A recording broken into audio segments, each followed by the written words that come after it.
Hey, what's going on, everyone? Sly here with Flo. And Flo, we heard something interesting from Steve Wilks that I think is an absolute nugget. Let's check this out and we'll talk about it. What's your assessment on Jason Verrett so far? Love Jason, man. Never had the chance. I just missed him when I left San Diego. Great player, even better human being. All the guys love him. He's one of the favorites in the locker room, with his relationships and being here before. Great movement. He's still moving well. I'm very confident that he's going to be able to help us at some point, whether inside or outside, and looking forward to getting him on the field at sometime soon. All right, man. So pretty much that we might be seeing Jason Verrett sooner rather than later. Hearing this, man, to me, that pumps me up right there, because a lot of people were saying, oh, he's just probably going to be on the practice squad and whatnot. But, who knows? Hearing that he had a good first practice, it's been reported, there might be something to it. And we heard Jason Verrett, I think earlier it was him or someone, talking about how he wanted to leave Houston for the simple fact that this is where he belongs. This is where he wants to be. And hearing that, man, I'm jacked up. But what do you feel about this whole situation? Yeah, man, I'm excited. The one big thing I took away from what Steve Wilks was saying was how he was moving. That was a big thing, because obviously it seems like every season we've lost him to an injury. So that's what had me worried, because I'm like, dude, is he really going to be able to bounce back from another injury? But Steve Wilks dropping that nugget saying that he's actually moving really good, that's huge, because we already know he's going to bring that leadership experience. And obviously Steve Wilks touched on it too, how he's one of the locker room favorites. But if he is anywhere close to 100%, this guy's going to make an impact for us.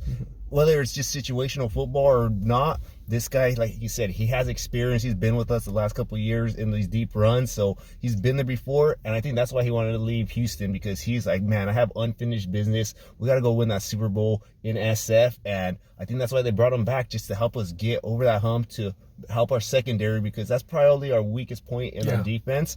They've been playing better as of recently, but that has been always our Achilles heel. So having a guy like Brett back there who's consistent, smart, I love it, man. But what do you think?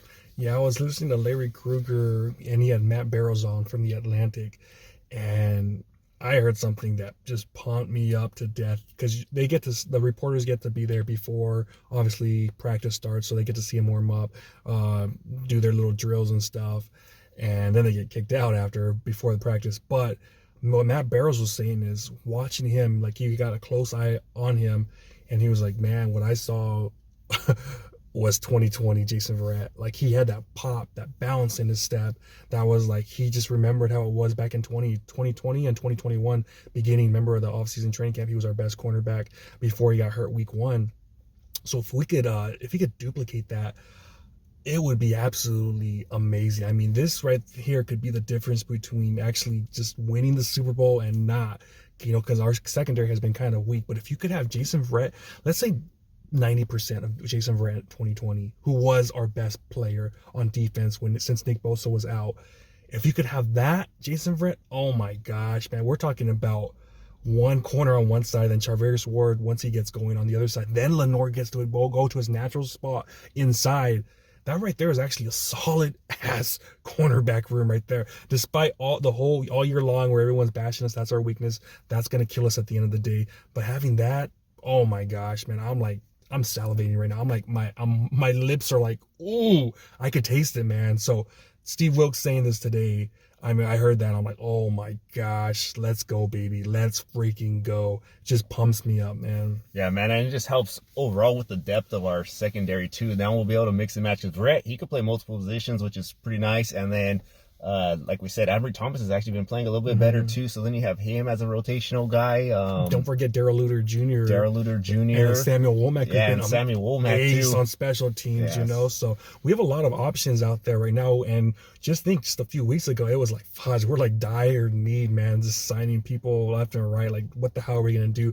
But now, man, if this really does pan out, and what we've been hearing from Steve Wilks, Matt Barrows, guys like that, it could be a home run, man. It could actually be a home run, which you don't see that a lot, man. You don't see these guys, and I got to commend John Lynch for thinking outside the box, bringing him back in here, bringing the guy, was Ryan Clark, the safety from, who was a free agent last year with the Bucks. It's just thinking outside the box, the box, and wanting to just go for it, man. We were hearing also today that they were trying to get the guy, Ezra from the Minnesota Vikings for the guard. So I'm like, dude, these guys are actually going all in. The things that I think about as a fan, like I think about, okay, I want to do this, that. They actually were doing it, from PS2, trying to go get him, trying to go get Hobbs from the Raiders. Like all these big guys that they're doing, they're going all in, and I respect that, man.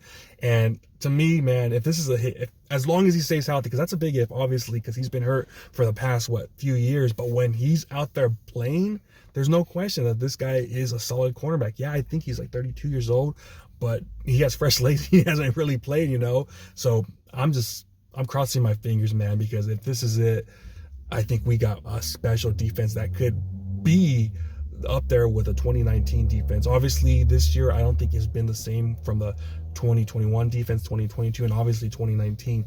But if you get a guy like Jason Verrett coming in, stepping up, and being the star that we think he could be, dude, how are you gonna cover these guys? He's a guy that's bump and run. Remember the game against the Lions? He was up on these Lions receivers' ass, and then he goes down, and what happens? Lions start catching up. I believe it was Jared Goff, right? Yeah, Goff. It was Goff, and they just kept killing us.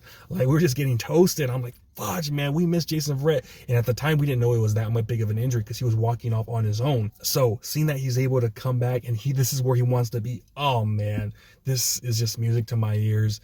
And I believe it, man. I believe he's going to come back, and I believe he's going to ball out. The fact that these practices mean something, man. Like all this guys, all practices mean nothing. Nah, man, these practices absolutely mean something. So I'm pumped, man. And you think about it right now, with our defensive line kind of banged up, our secondary is going to have to step up too. They have to step it up just because we're obviously missing Armstead. We're going to be missing Hargrave for a while. I don't know how long exactly, but just in case they miss 1-2 games, our secondary has to step up during that time. You got to freaking be able to cover for a little bit longer, like you said, bump and run coverage. So Brett's like the kind of guy who could come in and do that for you. So I'm liking this, man. And I'm thinking, me personally, that he probably won't come in for the next 2-3 weeks, but maybe the last week of the season, go out there, see what he's got, and be ready for the playoffs, because that's when it matters, man, the most, the playoffs. So I think he's going to have a few weeks of these practices, and then it's time to go, baby. It's time to go in, not mess around, get it together, and I think he can do it, man. I really think that this guy, by week 18, the last week of the season, he'll be on that field, and we'll see what happens, man. But excited, man, absolutely excited. All right, well, you guys let us know in the comments what you guys think about what Steve Wilks said about Jason Verrett. Like, comment, subscribe, hit that notification bell. See y'all next time. Peace.